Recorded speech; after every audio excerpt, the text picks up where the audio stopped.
नमस्कार शेतकरी बांधवांनो, मी अमोल लाळगे. आम्ही शेतकरी यूट्यूब चॅनलवरती तुम्हा सर्वांचं स्वागत करीत आहे. आज तुम्हाला या ठिकाणी एक सिंपल कनेक्शन दाखवणार आहे मी.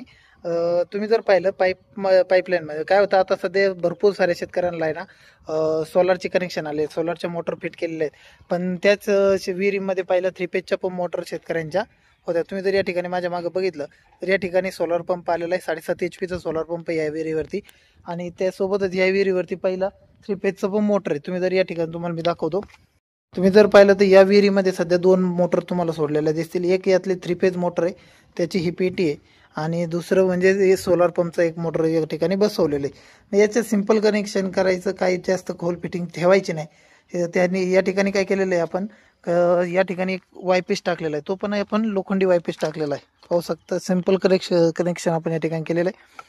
पाईपलाईनला पहिलं वायपीस टाकल्यामुळे 2 तोंड आले, आणि दोन्ही याला सिंपल 2 नॉन रिटर्न वॉल टाकून या ठिकाणी कनेक्शन केलेलं आहे. एकदम सिंपल, कुठलाही जास्त त्रास नाही, काय नाही. ज्या मोटरचं तुम्हाला पाणी लागतंय, समजा उद्या सोलारचा काही प्रॉब्लेम झाला तर आपण 3 पेजचं मोटर चालू करू शकतो, आणि जर सोलार चालू असेल तर सोलारचं मोठं पाणी येईल.